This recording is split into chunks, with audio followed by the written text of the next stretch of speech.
현지 시각 26일 로이터 통신에 따르면 이란은 미국이 공습을 중단한다면 자신들도 공격을 멈출 것이라고 이란의 한 고위 관리가 소식을 전해왔다고 밝혔습니다. 미군은 지난 11일부터 23일까지 13일 동안 이어온 이란 본토 타격을 24일부터 보류했습니다. 앞서 11일 미군은 이란군이 호르무즈 해협을 지나는 상선 공격을 재개하자 이란 군사시설과 핵심 인프라 시설들을 표적 삼아 대규모 공습에 나섰습니다. 댄 케인 미국 합동참모의장과 제이디 벤스 미국 부통령은 24일 백악관 안보회의에서 이란과 전면전에 들어갈 경우 발생할 위험성을 경고한 것으로 알려졌습니다. 케인 의장은 패트리어트 요격 미사일 등 방공망 자산이 급속히 고갈되고 있다며 아군 보호가 취약해질 수 있다고 지적했습니다. 브래드 쿠퍼 미국 중부사령관 역시 이미 설정한 주요 폭격 목표물 가운데 80%를 타격해 작전 효율성이 한계에 도달했다며 더 이상 공습은 무의미하다고 권고했습니다. 다만 트럼프 대통령은 합의하지 못할 경우 대규모 군사 행동을 재개하겠다고 시사해 무기 재고가 확보되면 멈췄던 공습이 재개될 수 있다는 분석도 나옵니다. 현지 시각 23일 월스트리트 저널에 따르면 미군이 최근 일주일 동안 미국 내 기지에 있던 특수작전 부대를 중동으로 이동시켰다고 보도했습니다. 중동 곳곳에 전투기 편대를 전진 배치하고 미국과 영국 기지의 장거리 폭격기도 작전 확대에 대비하고 있는 것으로 나타났습니다. 여기에 중동에서 전투 중 다친 미군이 주로 이송되는 독일 란트슈툴 지역 의료센터에는 최근 의료진 150명 이상이 추가로 도착한 것으로 전해졌습니다. 앞서 트럼프 대통령은 이란이 호르무즈 해협을 지나는 선박을 공격할 때마다 이란의 교량이나 발전소를 폭격하겠다고 경고했습니다. 이란이 핵농축용 원심분리기를 지하에 숨긴 것으로 추정되는 피객스산을 공격할 가능성도 거론되고 있습니다. 중동에는 이미 미군 수만 명이 주둔하고 있는 상태입니다. 현재 미 해군은 항공모함 전단 2개와 구축함 11척을 포함한 함정 17척, 해병대 원정대를 배치하고 있습니다. 현지 시각 23일 트럼프 대통령이 이란을 상대로 한 대규모 공격을 검토하고 있다고 밝혔습니다. 미군의 핵심 전력들이 중동으로 재집결한 가운데 장거리 전략 폭격기, B-1 폭격기까지 공습에 참여하며 이란에 대한 공세 수위가 더욱 커지고 있습니다. 특히 이란과의 전쟁이 재개된 이후 B-1이 투입된 건 이번이 처음입니다. 트럼프 대통령은 이날 악시오스와의 인터뷰에서 대규모 공격을 검토하고 있고 이전 어느 때보다 더 큰 공격이 될 것이라며 결정을 내리기 직전이고 우리는 모든 준비를 마쳤다고 강조했습니다. 악시오스는 12일째 이어지고 있는 이란에 대한 제한적 공습이 아닌 장대한 분노 작전보다 더 큰 규모의 이란과의 전면전을 준비한다는 의미라고 분석했습니다. 실제로 이란 주변으로 미군의 군사 자산들이 재집결하고 있습니다. 미국은 독일 슈팡달렌 기지의 F-16 전투기와 영국 레이커니스 기지의 F-35 전투기, 공중급유기 등을 중동에 배치한 것으로 알려졌습니다.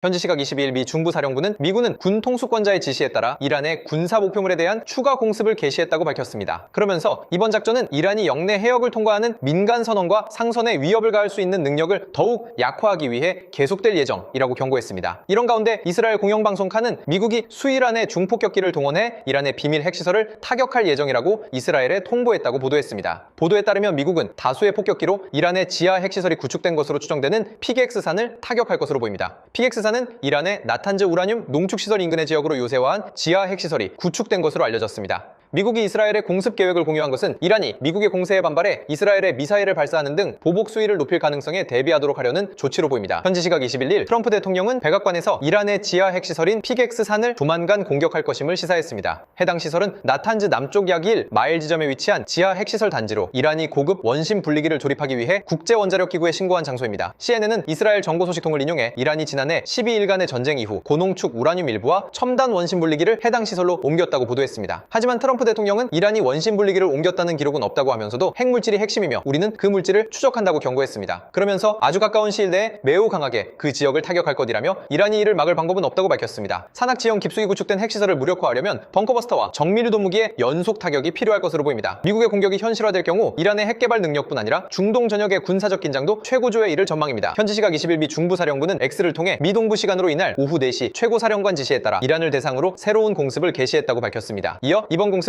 호르무즈 해협에서 상선 공격에 사용되는 이란의 군사 능력을 더욱 약화하기 위한 것이라고 강조했습니다. 이번 공격으로 이란에 대한 공습은 열흘 넘게 이어지게 됐습니다. 트럼프 대통령은 이날 트루스 소셜을 통해 이란이 미군 병사 한 명을 죽일 때마다 그 대가를 몇 배로 치르게 될 것이라며 미군 사망에 대한 강력한 응징과 보복 의지를 알렸습니다. 미 중부사령부는 전날 이란에 대해 9일 연속 야간 공습에 나섰습니다. 미군은 휴전 국면 이후 첫 전사자가 나오면서 응징이라는 표현까지 사용하며 공습 강도를 더욱 높이려는 조짐을 보이고 있습니다. 미군은 앞으로 혁명수비대의 미사일 기지와 해안방어시설, 무인기 운용 거점을 집중 타격할 것으로 보입니다. 이란도 호르무즈 해협 봉쇄와 미군 기지 보복을 경고하고 있어 양측의 충돌이 전면전으로 번질 수 있다는 우려가 커지고 있습니다. 현지 시각 19일이란 원자력청은 남서부 다르코빈에 짓고 있는 원자력 발전소 현장이 미국의 공습에 타격을 받았다고 주장했습니다. 국제원자력기구는 밤사이 다르코빈 원전 현장에서 발생했다는 공격과 관련한 보도 내용을 확인하고 있으며 이란 당국과 접촉했다고 했습니다. 이런 가운데 악시오스에 따르면 미국이 최근 이스라엘에 공중급유기 수십 대의 추가 배치 계획을 통보했다고 보도했습니다. 미 중부사령부는 요르단 기지 ICBG 공격에 대한 보복으로 호르무즈 해협 입구에 있는 캐슘섬을 비롯해 항구 도시 시리크, 내륙 도시 하자바드도 공습했습니다. 미군은 앞서 이란 본토의 무기 저장고, 레이더 기지를 비롯한 군 시설뿐만 아니라 일부 전력 인프라와 교량까지 공격 범위를 넓혔습니다. 군사적으로는 미국이 이란의 방공망과 지휘 통제 시설을 무력화한 뒤 전력교통 인프라까지 타격하며 작전 방향을 넓히는 양상입니다. 공중급유기 증원은 장거리 폭격기와 전투기의 채공 시간을 늘려 연속 공습 능력을 강화하려는 조치로 풀이됩니다. 현지 시각 16일 미 중부사령부는 미 동부시간 오후 2시에 미군이 6일 연속으로 이란에 대한 야간 공습을 개시했다면서 이란의 군사 역량의 추가적 약화를 위한 것이라고 밝혔습니다. 월스트리트 저널에 따르면 트럼프 대통령은 지난 14일 백악관 상황실 회의를 소집해 지상군 투입 및 이란 지하 핵시설 폭격 등 다양한 무력 옵션을 검토한 것으로 알려졌습니다. 작전 확대 방안으로는 공습 강화와 호르무즈 해협 인근의 이란 섬 점령을 위한 지상군 파병, 핵 관련 비밀 지하 기지 폭격 등이 포함됐습니다. 이란의 핵심 원유 수출 거점인 하르그섬이 지상군 파병 대상으로 거론됐는데 이란 원유의 90%가 수출되는 곳이기도 합니다. 이곳을 점령할 경우 이란 석유 수출에 타격을 줄 수 있지만 미군도 이란의 미사일과 드론 공격에 노출될 위험이 큰 것으로 전해졌습니다. 회의에서는 이란 지하 핵시설이 위치한 것으로 추정되는 피객스산을 폭격하는 방안에 대해 논의했습니다. 미국과 이스라엘이 폭격한 이란의 나탄즈와 포르도 핵농축 시설보다 훨씬 더 깊은 곳이라 에너지 시설 등 목표물을 늘리는 방안도 거론된 것으로 알려졌습니다. 현지 시각 15일 미 중부사령부는 미 동부시간 기준 오후 3시 이란을 겨냥한 두 번째 공습 작전에 돌입했다고 밝혔습니다. 이어 이번 공습은 세계 무역의 필수적인 국제수로인 호르무즈 해협을 자유롭게 통항하는 선박들을 위협하는 데 사용되는 이란의 군사 능력을 겨냥하고 있다고 설명했습니다. 미군은 앞서 이날 오전 6시부터 7시 30분까지 정밀 유도 무기로 이란 그레이터 툰부섬의 해안 방어 시스템과 순항 미사일 저장 및 발사 시설을 타격했습니다. 중부사령부는 이란에 대한 해상 봉쇄도 제기했는데 현재 중동 전역에서 미 해군 전함 20척 이상과 군용기 수백 대가 작전을 수행하고 있다고 밝히기도 했습니다. 이어 미군은 계속해서 경계 태세를 유지하면서 강력한 전투력을 갖춘 채 언제든 대응할 준비가 돼 있다고 경고했습니다. 또 현재 중동 전역에서 미 해군 전함 20척 이상과 군용기 수백 대가 작전을 수행하고 있다고 말하며 이란에 대한 전면적인 군사 대응에 나선 모습입니다. 현지 시각 14일 트럼프 대통령은 폭스뉴스 인터뷰에서 다음 주가 되면 이란에게 정말 상황이 나빠질 것이라면서 왜냐하면 다음 주에는 발전소들이 공격 대상이 되기 때문이라며 내주에는 교량도 대상이라고 강력 경고했습니다. 트럼프 대통령은 미국과 이란의 대표단이 이날 접촉했다면서도 그들이 테이블에 나와 협상하지 않는다면 우리는 그들의 발전소를 모두 무너뜨릴 것이라면서 교량도 모두 무너뜨릴 것이다 라고 최후 통첩했습니다. 트럼프 대통령은 이란과의 전쟁 과정에서 발전소와 교량을 공격하겠다고 여러 차례 밝혔으나 아직 대규모 공습으로 이어진 적은 없습니다. 이런 가운데 전날 미 중부사령부는 코르세어 무인 수상정 세척이 반다르 아바스 해군기지 항구를 공격했다며 이는 미군이 전투작전에 해상 드론을 투입한 첫 사례라고 밝혔습니다. 미군이 해상 드론까지 실전에 투입하면서 이란에 대한 압박 수위는 한층 높아졌습니다. 이 때문에 협상이 결렬될 경우 발전소와 교량을 겨냥한 대규모 추가 공습이 현실화할 가능성도 커지고 있습니다. 현지 시각 14일 미 중부사령부는 X를 통해 미국 동부시간으로 오후 3시 중부사령부는 호르무즈 해협에서 상성 공격에 이용되는 이란의 능력을 지속적으로 약화시키기 위해 이란을 상대로 추가 공습을 개시했다고 밝혔습니다. 이어 이번 공습은 미군이 이란 항구와 연안 지역에 대한 해상 봉쇄를 재개할 준비를 하는 가운데 이루어지고 있다고 강조했습니다. 이런 가운데 트럼프 대통령은 전날 이란 피객스산 핵시설에 대한 공격 가능성을 암시했습니다. 트럼프 대통령은 휴휴익과의 인터뷰에서 피객스는 정문 바로 앞에 크고 강력한 한 방을 날리기에 적절한 표적이 될 수 있다고 경고했습니다. 이어 우리는 아마도 머지않아 피객스를 타격하게 될 것이라며 추가 군사작전 가능성을 언급했습니다. 피객스산 핵시설은 지난해 미국이 공습한 이란 핵시설 3곳에는 포함되지 않았던 시설입니다. 미국은 그동안 해당 시설을 지속적으로 감시해온 것으로 알려졌습니다.